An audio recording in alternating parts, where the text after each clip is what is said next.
Indianapolis's homicide rate is already on track to outpace last year, and that is something many of the city's grassroots community leaders are not okay with. RTV6's Cameron Riddle takes us to Hallville, where organizers, clergy, police, and the mayor march through the streets asking for peace.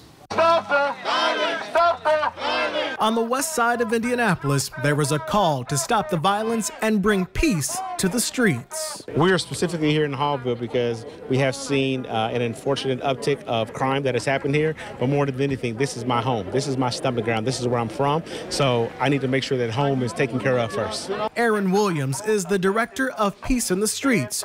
Throughout this week, he's been asking for exactly that, in addition to a meeting with Indy's mayor and police chief to talk about creating neighborhood violence-free zones in hotspot crime areas. Hogville is one of them.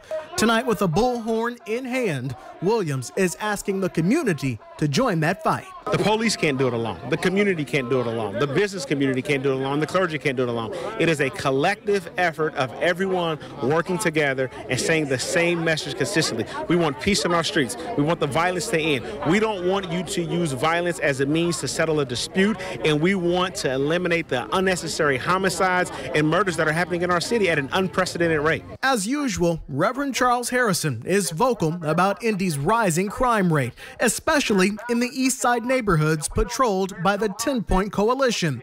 Tonight, he's out of his usual patrol area to echo the message of peace needed in multiple parts of the city. It's a citywide problem, and that's why, we all need to come together and help. There is no one silver bullet to this.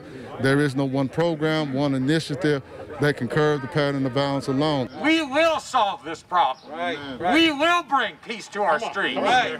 And we will end the gun violence. The call for peace is so loud, and the call for action is so urgent, it brought out Indianapolis mayors past and present. I think it's evidence that this is a critical time for our city in its history, and we need to come together and encourage everyone to participate. Not just the mayor, not just IMPD, but the community as a whole. And I'm glad to see so many community members here.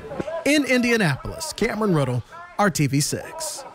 Cameron, thank you. These public safety peace marches will continue for the next several weeks, with the next two happening at East 34th Street and Keystone next Friday, and then at 29th Street and Dr. Martin Luther King Jr. Streets the following Friday.